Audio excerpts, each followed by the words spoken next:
E finalmente saíram os resultados da CSN Mineração, a Semin3, uma empresa que tá todo mundo louco para saber como que foi o resultado, se ela teve lucro, se não teve, e enfim, já vou te adiantar que ela teve lucros recordes. Basicamente, os números aqui dela foram extremamente interessantes, e se você quer saber quem estava me perguntando se a Semin já tinha reportado, lá no nosso grupo do WhatsApp, que está aqui no link da descrição, você pode ser mais um membro do nosso grupo lá, já somos quase 200 pessoas conversando diariamente sobre investimentos, e lá a Semin é uma das queridas. A maioria das pessoas está querendo saber, André, será que eles vão distribuir dividendos? Será que existe a perspectiva de mais uma querelinha a mais no final do ano? Bem, eu vou responder para você tudo isso no decorrer do vídeo. Então, fique comigo para logo após vir.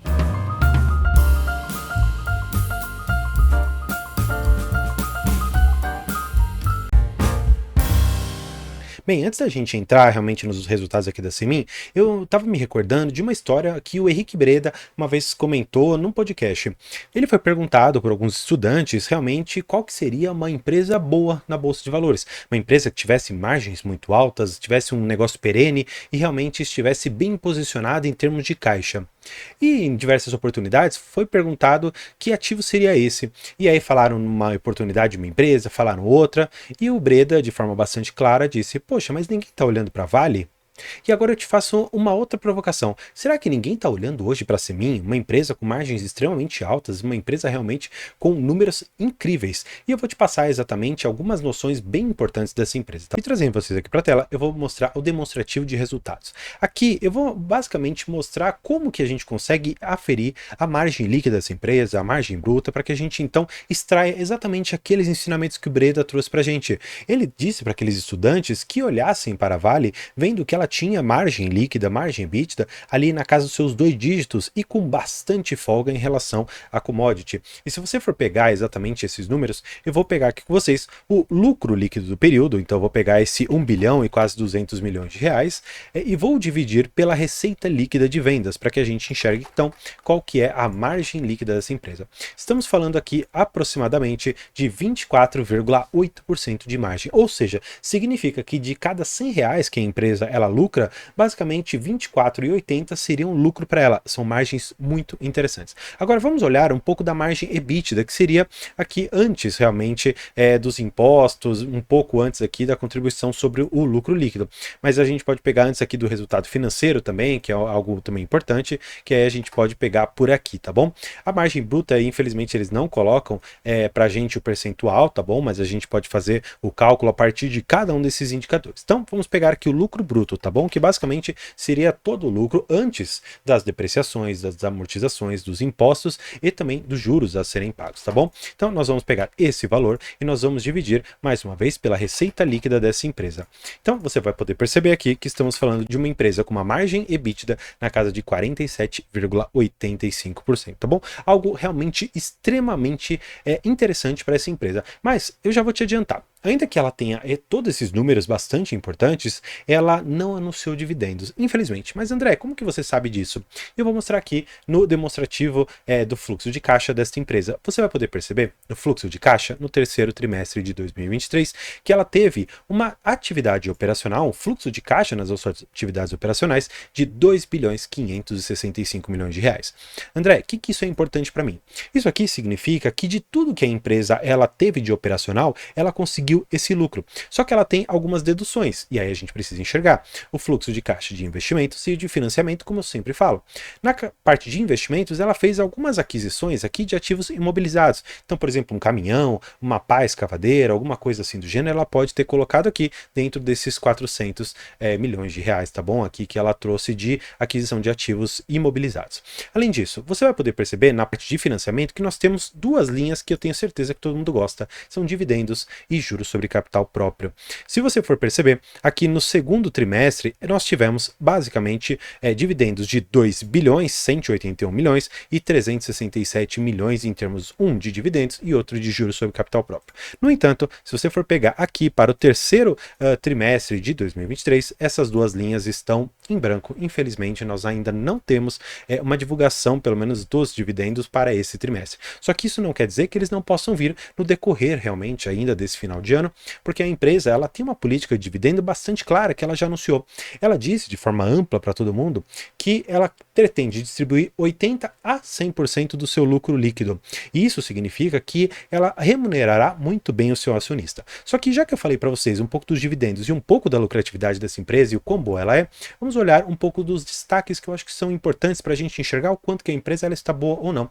Porque se você clicou nesse vídeo, eu aposto que você já sabe o que essa empresa faz, que basicamente ela pega o minério, ela coloca numa determinada linha férrea que vai até um porto, esse porto leva até o porto de Qingdao, e então ela faz a venda pelo preço que a commodity tiver, a depender, claro, da qualidade do minério que ela conseguir extrair. Só que você precisa enxergar que ela consegue controlar muito mais os custos que ela tem para que ela consiga melhorar a margem que ela tem em relação a todo o minério que ela vende. E exatamente por isso que eu te mostrei margem bruta e margem líquida na casa ali dos seus 45% e outra de 24%. Ou seja, margens muito boas.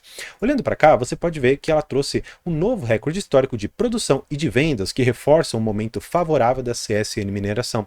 Além disso, ela trouxe de forma também clara para a gente que ela se tornou caixa líquido. O que significa ser caixa líquido? Caixa líquido significa que você tem mais caixa do que dívida no geral.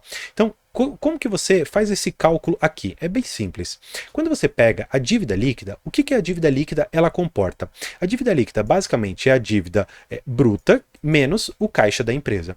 Essa equação aqui, ela já é suficiente para dizer que a empresa já é caixa líquido, porque se você tem uma dívida bruta que é menor do que o caixa que você tem, consequentemente você se torna caixa líquido e todo o EBITDA, ou seja, a proxy de fluxo de caixa operacional, acaba se tornando dinheiro para dentro do caixa. E exatamente isso vocês podem ver também lá no demonstrativo de fluxo de caixa, tá bom? O que mais que eles colocam? Eles colocam que o fluxo de caixa ajustado chegou a quase aqui 780 milhões de reais apenas nesse terceiro trimestre, reforçando exatamente aquilo que eu comentei com vocês. Empresas boas, com margens altas, empresas boas num setor que é bastante importante, tanto para a questão interna quanto para o mercado externo, você acaba tendo exatamente esses números. Claro, aqui já é importante você perceber que a Vale ela teve quase que um contramão aqui da Semin, porque a Semin ela teve resultados recordes, ao passo que a Vale já não teve esse mesmo caminhar, mas independente disso, você precisa enxergar que cada uma das empresas está num momento diferente. A Semin está no investimento um pouco menos acelerado, ao passo que a Vale já está em outros segmentos, buscando minério de transição energética, ao passo que a Semin apenas o minério de ferro. Claro, ela tem um mix de produtos que ela extrai, mas o minério de ferro ainda é o principal core aqui da empresa, tá bom? Que mais que você precisa ver? Que a companhia, ela coloca aqui que ela se sente confortável para revisar o seu guidance de volume, tá bom? Isso é importante pra gente, porque se ela trouxe volumes recordes, ela consegue aumentar esse guidance para frente, tá bom? Olhando aqui também adicionalmente, que observa uma melhora operacional com forte aumento dos preços, mostrando o EBITDA aqui de 2 bilhões de reais. Só que eu vi um outro indicador que eu achei também bastante importante, que é interessante de você saber. Quando você produz todo o minério, você tira o minério e você coloca ali na linha férrea e você leva até um determinado porto, e aí então você tem o custo do frete marítimo. E o que acontece? Esse frete marítimo, ele vem caindo de um trimestre para o outro. Você pode perceber aqui, ó, que eles colocam o seguinte, que apresentou uma média de 20 dólares e 3 centavos, basicamente aqui pela tonelada, e o que aconteceu? Houve uma redução de 3,6% no custo do frete em relação ao trimestre anterior, o que fez com que o valor, consequentemente, a ser recebido pela Semin, acabe se tornando bastante maior, tá bom? E aqui, por fim, desmistificando algo que muitas pessoas dizem, que empresa que investe não cresce, olha só aqui o caso.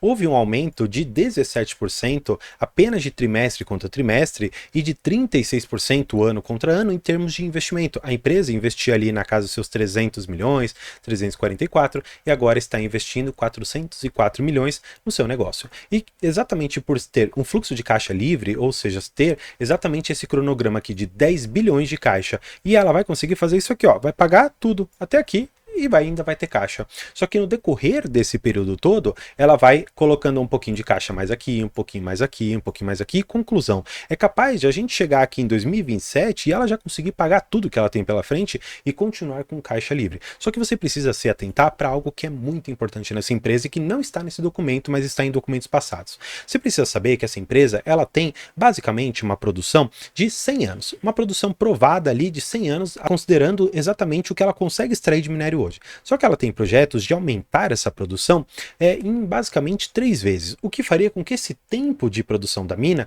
caísse para mais ou menos ali os seus 33 anos. Exatamente por isso, nos próximos anos, considerando o fluxo de investimentos que essa empresa vai fazer, é muito possível que nós tenhamos dividendos ainda maiores do que nós temos hoje. E claro, se a empresa ela continuar nesse caminhar aqui, exatamente nesse tipo de atuação bastante eficiente, mostrando volumes de venda e de preço bastante razoáveis, eu particularmente acredito que essa vai ser uma das próximas empresas que vai surpreender em termos de dividendos. Claro, ela já vem surpreendendo bastante, e se você for pegar a cotação dessa empresa, você vai perceber que ela teve nos últimos 12 meses uma valorização de 63%, pagou um dividendo de 7,8 e claro, ela atingiu máximas aqui de R$ 6,03 e está muito próximo a isso. Claro, você tem que se recordar que em preços de IPO, que foram bastante altos, aqui na casa talvez dos seus R$ 7,77, esse gráfico ajustado por dividendos, ainda falta um pouquinho aqui para a empresa conseguir alcançar esse mesmo nível. No entanto, eu sou extremamente otimista com essa empresa,